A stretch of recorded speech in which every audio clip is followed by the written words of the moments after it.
Elle était jeune, elle était belle, elle allait bientôt obtenir son diplôme de l'université. C'était une vétérante de l'armée. Elle était dans ses plus belles années. Malheureusement, elle rencontra un homme qui décidera pour elle que sa vie est terminée. Sans plus tarder, je vous laisse le temps de vous installer bien confortablement, doudou sur les genoux. Et lorsque vous êtes prêts, on est parti dans cette vidéo.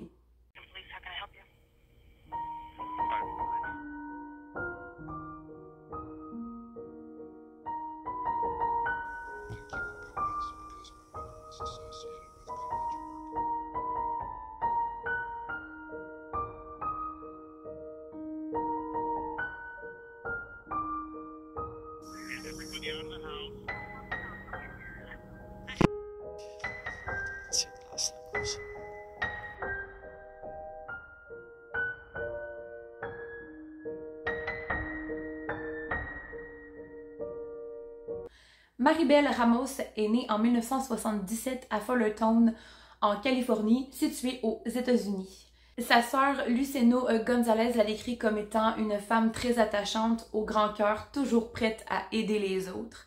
C'est en 2000 qu'elle décide de s'enrôler dans l'armée où elle y restera pendant 8 ans, soit jusqu'en 2008 où elle peut prendre sa retraite avec honneur.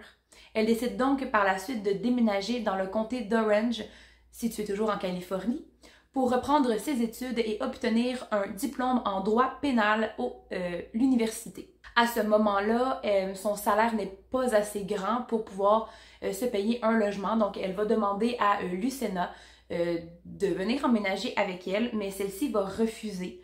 Puis par la suite, elle va se mettre à chercher un colocataire et elle va placer des annonces sur des sites internet à la recherche d'un ou d'une locataire.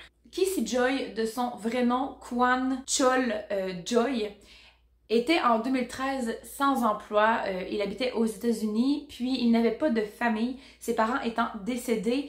Il ne s'entendait pas du tout avec sa sœur à lui et c'est pourquoi il ne voyait plus sa sœur. Il était décrit comme un homme de 54 ans, très solitaire. Il n'avait pas beaucoup d'amis. Il passait le 3/4 de son temps dans sa chambre et l'autre un quart lorsqu'il travaillait. Mais au moment où il a fait la rencontre de Maribel, il était sans emploi. Il était à la recherche d'un emploi. Après plusieurs mois de recherche, Maribel va finalement décider de prendre Kissy Joy comme colocataire et ils vont emménager ensemble dans l'appartement que Maribel avait loué qui comportait 2 chambres. Dans les premiers temps, ça semble très bien aller. En fait, puisque Kissy Joy n'a pas de relation sociale, Maribel le prend un peu en pitié et décide à l'instant de l'inclure dans sa famille, dans ses soupers de famille, dans ses soupers d'amis également. Elle l'invite lorsqu'elle sort en boîte et vraiment, elle essaie de l'inclure dans sa vie à elle pour que justement, il se fasse des amis, qu'il ait des relations sociales et qu'il semble moins triste et moins solitaire. Parce que vraiment, elle trouve qu'il fait pitié tout simplement. Par un malencontreux désaccord, Kissy Joy va tomber amoureux petit à petit de la jeune femme de 36 ans à l'époque et il va vraiment s'incruster dans sa vie et commencer tranquillement à faire des mini-crises de jalousie. Maribel ne comprend pas que Kissy Joy l'aime. Elle est vraiment dans sa bulle à elle de vie, elle vit sa vie, puis elle ne voit pas nécessairement tous les détails et toutes les alertes de l'amour que Kissy Joy a avec elle. Et ses amis, notamment sa sœur, commencent à le remarquer de plus en plus. Un jour, Lucena raconte que Kissy Joy l'a appelé pour dire qu'il aimait sa sœur Maribel et qu'il aimerait avoir des trucs pour qu'elle aussi tombe amoureuse de lui et aussi des trucs à savoir comment, de quelle façon il pourrait l'aborder, de quelle façon il pourrait lui dire qu'il l'aime. Lucena a dit « Elle ne t'aimera jamais de la façon que tu veux qu'elle t'aime. » Elle lui a dit qu'effectivement, il y a une vingtaine d'ans d'écart entre les deux. Et pour Maribel, Kissy Joy était beaucoup trop vieux. 36 ans, 54 ans, ça marcherait pas. Maribel, elle voulait quelqu'un de son âge. De plus, elle avait rencontré quelqu'un qui, on sait pas trop si c'était son ami, juste ami, ou son ami avec extra, disons-le comme ça. À la suite de sa conversation avec Lucena au téléphone, Casey Joy va décider de faire quelque chose d'assez étrange pour un homme de 54 ans. Il va décider de subir pas moins pour 10 000 $ de chirurgie esthétique pour se faire rajeunir le visage, pour paraître plus jeune. Ainsi, peut-être, il pourrait voler le cœur de Maribel. Mais ça marche toujours pas. Maribel ne veut vraiment rien savoir de lui. Ils sont simplement amis, mais elle continue quand même de l'inclure dans sa vie familiale, dans sa bulle amicale aussi également. Entre-temps, elle suit toujours des cours à l'université et elle est sur le point d'obtenir son diplôme en droit juridique pénal. C'est le 3 mai 2013. Il est environ 10h30 lorsque le service de police de Fullerton en Californie reçoit l'appel d'un homme qui signale la disparition de sa colocataire. En effet, le 2, soit la veille, elle est sortie de l'appartement et elle n'est pas rentrée de la nuit. Or, c'était quelque chose qui n'était pas vraiment dans ses habitudes de faire. Elle avait toujours l'habitude, depuis qu'ils habitaient ensemble, de rentrer le soir dans l'appartement. Pourtant, cette nuit-là, elle ne l'a pas fait. Casey Joy va donc appeler la police pour signaler la disparition de sa colocataire. Les policiers, ils vont dire que puisqu'elle est majeure, elle a bien le droit de découcher une soirée. La journée va donc passer et Casey Joy va décider de contacter tous les amis de Maribel pour savoir si elle ne serait pas chez eux. Il va aussi contacter la famille de Maribel, notamment sa sœur, pour lui demander si Maribel ne serait pas chez elle. Luciano va dire que non, elle n'est pas chez elle et elle va commencer à s'inquiéter énormément parce que ce n'est pas dans l'habitude de sa sœur, justement, de ne pas dormir chez elle. Elle va donc décider de l'appeler sur son portable, mais son portable ne décrochera pas. Il va sonner, sonner, sonner et encore, et personne ne va répondre au bout du fil. C'est très étrange. Luciana va donc décider, elle aussi, d'appeler les services de police de Fullerton pour signaler la disparition de sa sœur. Au courant de la journée, presque chaque membre de la famille va contacter également le service de police pour signaler la disparition de la jeune femme. Après une tonne d'appels, les policiers n'auront pas le choix de prendre cette disparition pour quelque chose de mystérieux, quelque chose de bizarre. Il faut donc enquêter. Les policiers vont donc se rendre au domicile de Maribel et de Casey Joy pour voir les lieux d'abord, voir dans quelle maison elle habite, pour voir l'état de sa chambre, voir si elle n'aurait pas laissé une note, un message ou quelque chose. Ils vont donc frapper à la porte, mais il n'y a personne. Casey Joy n'est pas là. Ils vont donc obtenir un mandat de perquisition et ils vont entrer dans le domicile pour commencer à fouiller. Pendant qu'ils fouillent, Luciano et la famille de Maribel vont se rendre eux aussi à l'appartement de la jeune femme de 36 ans. Et, étrangement, Luciano va remarquer qu'un peu plus loin, dans une voiture, Casey Joy est en train de les regarder avec des jumelles. Lorsque Casey Joy se rend compte que Luciano l'a vu, il va descendre de la voiture tout bonnement comme si rien n'était. Il va marcher vers la maison et il va demander « voyons, qu'est-ce qui se passe? Pourquoi vous fouillez mon appartement? » Là, c'est évident qu'on fouille l'appartement parce que tu, toi-même, as signalé la disparition de ta colocataire. Donc, on cherche des preuves et des trucs comme ça. Il va être emmené, effectivement, au poste de police parce que c'est la dernière personne, soit le 2 mai 2013, à l'avoir vu en vie. Donc, ils veulent vraiment comme refaire la chronologie des derniers événements qui seraient arrivés avant sa disparition ou autre. Alors, il est emmené au poste de police et il raconte qu'en effet, dans la soirée du 2 mai, ils s'étaient disputés, Casey Joy et Maribel, parce que lui était amoureux de elle, mais pas elle, et qu'elle avait commencé à voir un autre homme, et que Casey Joy, ça faisait pas trop son affaire, et il raconte que Maribel a commencé à être violente et tout, puis par la suite, elle s'est enfermée dans sa chambre. Lui, il est allé dans sa chambre, il a fermé la porte, et la nuit a passé, et le lendemain matin, lorsqu'il s'est réveillé, Maribel n'était plus dans l'appartement. Tout simplement. C'est tout ce qu'il raconte. Et pendant qu'il raconte tout ça, ce qui a été mentionné en fait dans le documentaire que j'ai vu, c'est vraiment comique, c'est que Casey Joy était d'origine asiatique, mais il a grandi aux États-Unis. Donc il n'a pas d'accent. Mais pendant l'interrogatoire, il se prend un genre d'accent, puis il fait comme s'il ne comprenait pas l'anglais au complet. Pour faire à croire aux enquêteurs que ça fait pas longtemps qu'il est aux États-Unis et qu'il comprend pas trop l'anglais, puis c'est difficile l'interrogatoire, un peu comme pour décourager les enquêteurs. Mais finalement, les enquêteurs vont enquêter, hein, parce que c'est leur métier, et ils vont bien se rendre compte que Kissy Joy, ben, il a grandi aux États-Unis, donc il a pas d'accent, puis il comprend très bien l'anglais, là. Donc ça a comme pas vraiment marché ce qu'il a voulu faire, là, finalement. Pendant ce temps-là, la famille au complet de Maribel Ramos, ben, vont imprimer des affiches de disparition et vont les mettre un peu partout dans la ville pour justement ben, essayer de la retrouver.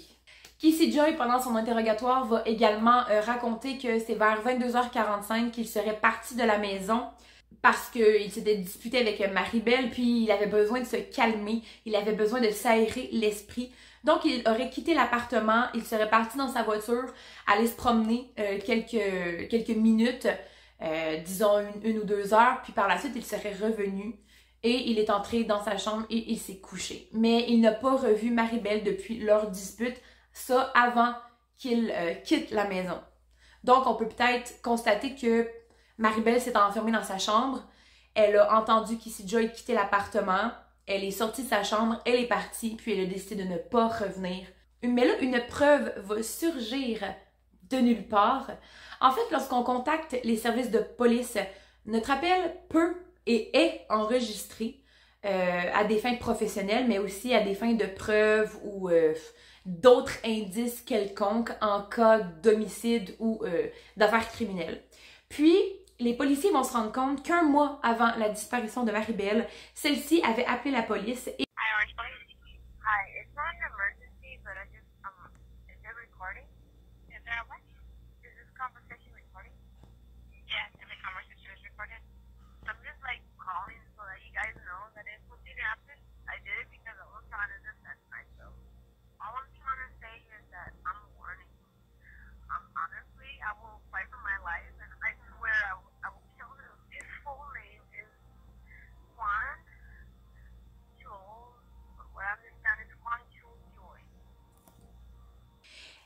En fait, dans son appel, ce qui est assez étonnant, c'est qu'elle a peur de ce qu'elle pourrait faire à Kissy Joy. Tandis que, ben là, dans l'enquête, ça a l'air plus d'être lui qui lui aurait fait quelque chose. Donc, elle ne craignait pas d'être tuée, elle craignait plutôt de tuer. Et là, ben, à partir de là, en effet, les policiers vont dire à Kissy Joy de revenir au poste de police pour un autre interrogatoire parce que ils veulent un peu plus parler de l'appel que Maribel avait fait au poste de police. Et là, pendant l'interrogatoire, les policiers vont remarquer qu'il y a énormément de griffures sur les avant-bras de Kissy Joy et un peu aussi dans le cou. Ils vont lui demander ce que c'est. Puis il va dire qu'il était parti à la pêche et que sur le bord de l'eau, il y avait des fils de pêche qui étaient emmêlés dans un buisson. Il a voulu les enlever. Puis, il y avait les hameçons encore dessus et qu'il se serait coupé, il se serait griffé les bras. En effet, ça peut tenir, sauf que le problème, c'est que je ne sais pas si vous vous êtes déjà accroché à un hameçon, ça accroche beaucoup. Ça fait beaucoup plus que des griffures. Et là, dans ce cas-ci, ça a l'air vraiment d'être des griffures soit faites par un animal ou encore par un être humain, avec des ongles et tout. Donc ça coince vraiment, surtout que l'hameçon, il y a un petit crochet, justement pour pas que ça dégage. Alors vraiment, je pense que si ce serait coincer les bras dans les hameçons, dans les buissons, ça aurait fait beaucoup plus de dégâts que ça. Et là, Kissy Joy a des réponses à tout. Il y a vraiment, tu lui poses une question, puis il va répondre. Vraiment, les mensonges sortent aisément de sa bouche. Et le problème dans l'enquête, c'est que il ne se contredit pas. Tout ce qu'il dit, bien, ça concorde, ça fonctionne. Je veux dire, il n'y a rien contre lui. De plus, ben, il n'y a pas de cadavre, il n'y a pas de sang, il n'y a pas de traces de lutte dans l'appartement, il n'y a pas de splash de sang, il n'y a absolument rien. Or, c'est un petit peu difficile d'inculper l'homme parce qu'on n'a rien contre lui. Donc, les policiers, mais, n'ont pas le choix de le laisser aller. Par contre, ce qu'ils peuvent faire en cas de, comme ça, manque de preuves, c'est qu'ils peuvent faire suivre le premier suspect en voiture, des policiers H24, une équipe le jour, une équipe la nuit, pour voir qu'est-ce qu'il va faire et voir s'il serait en mesure de les conduire à un indice, à une preuve, à un cadavre peut-être. Et ils vont se rendre compte, au fur et à mesure qu'ils le suivent, qu'il se rend souvent à la bibliothèque. Et il y a un enquêteur qui va décider de s'habiller en civil, d'entrer dans la bibliothèque comme si c'était une personne, un civil, là, tout à fait normal qui va à la bibliothèque se louer des livres. Puis il va passer à côté de Kissy Joy et va regarder ce qu'il fait. Il est sur l'ordinateur et il est en train d'écrire « Cadavre retrouvé, Fullerton, cadavre femme retrouvée ». Bon, des trucs comme ça. Et là, il va décider de se rendre vers la bibliothécaire pour lui demander si cet homme, subtilement, vient souvent ici. Et elle va dire que oui, il vient souvent ici et il prend toujours le même ordinateur. Une fois que Kissy Joy va avoir quitté la bibliothèque pour une énième fois, l'enquêteur qui était entré dans cette même bibliothèque va s'installer à l'ordinateur où Kissy Joy s'assoyait souvent et il va regarder qu'est-ce qu'il faisait. Et là, ils vont se rendre compte que, en fait, malgré le fait qu'on efface les historiques, c'est toujours possible de retrouver les traces de ce qu'on a écrit, les traces de nos recherches, des photos visionnées, des vidéos visionnées. Ça, c'est toujours possible. Et l'enquêteur va constater que Kissy Joy avait fait des recherches très, très bizarres au fur et à mesure des semaines qui sont passées. La première recherche qu'il fait, c'est comment traquer un portable éteint. La deuxième recherche, la plus fréquente que l'homme va utiliser, est en combien de temps un cadavre se décompose-t-il? Une autre recherche va montrer une carte d'un endroit isolé du canyon de Modjeska. Ça, c'était situé tout près de Fullerton, à quelques kilomètres, là. C'était vraiment pas loin et en même temps, ça peut concorder avec la soirée où Kissy Joy a quitté l'appartement. Il aurait eu le temps de se rendre là et de revenir. C'est vraiment pas loin. Et là, dans l'ordinateur, il voit que Kissy Joy a zoomé sur un arbre spécial. Et là, il s'est dit, voilà, Kissy Joy vient de nous amener au cadavre de Maribel Ramos. On est alors le 17 mai 2013 lorsque les policiers se rendent au canyon tout près de l'arbre. Et c'est en dessous de l'arbre qu'ils vont découvrir le cadavre très, très, très décomposé de Maribel Ramos. Kissy Joy sera donc accusée du meurtre au premier degré de la jeune femme de 36 ans. Un procès va débuter en 2014 après environ 1 an d'incarcération en attendant son procès. L'homme de 54 ans va plaider non coupable. Il disait que les policiers n'avaient pas la moindre preuve de ce qu'ils avançaient, donc de l'accusation du meurtre de la jeune femme.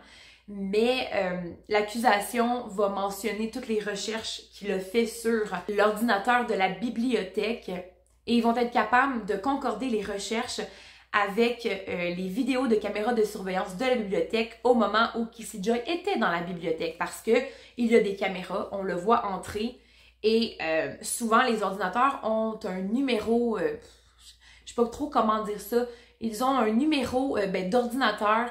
Et le numéro de cet ordinateur-là, ça tombe que la bibliothécaire avait dit que c'était toujours cet ordinateur-là qu'il utilisait. Ensuite, les recherches concordent justement avec ce qui se passait dans la vie de Kissy Joy. Pourquoi écrire? Combien de temps ça prend avant qu'un cadavre se décompose? Comment traquer un portable éteint? Pourquoi t'écrirais ça si tu n'as rien à cacher? En effet, ça m'est déjà arrivé d'écrire ça. En combien de temps un cadavre peut se décomposer pour des recherches de vidéos YouTube. Mais je trouve ça quand même un drôle d'addon que Kissy Joy écrive ça, fasse des recherches au moment où justement sa colocataire est portée disparue. Puis les causes en fait du décès de Maribel Ramos a jamais pu être déterminées parce que sa décomposition était pas mal trop avancée. Il faisait chaud, elle était là environ 2 semaines. Cachée dans ce buisson-là, puis on sait qu'il y a des bestioles, donc elle a pu se faire manger malheureusement par des renards, par des loups, par des corbeaux, par des charognards tout simplement, donc c'est un petit peu difficile de savoir comment la jeune femme, elle est décédée. Finalement, Casey Joy sera condamné pour meurtre au premier degré et les jurys le condamnera pour seulement, peut-être, 15 ans de prison. On sait que par la suite, il a fait une demande pour refaire un nouveau procès, mais celui-ci a été refusé. Donc, à ce jour, Casey Joy est toujours en prison. Dites-moi en commentaire si pour vous 15 ans c'est assez. Est-ce que c'est assez pour avoir assassiné une femme parce que tu l'aimais et qu'elle ne t'aimait pas? Je sais pas si c'est assez, mais bon, bref. Alors, c'est tout pour cette vidéo. J'espère que vous avez aimé le contenu. Si c'est le cas, n'hésitez pas à mettre un pouce bleu. Si vous n'êtes pas abonné, ben, vous pouvez le faire, c'est gratuit. Hein? C'est gratuit. Vous pouvez activer aussi la cloche des notifications pour manquer aucune des vidéos que je sors. Si jamais je sors une vidéo et que vous ne recevez plus la notification, il suffit d'enlever la notification et de la remettre. Des fois, ça bug.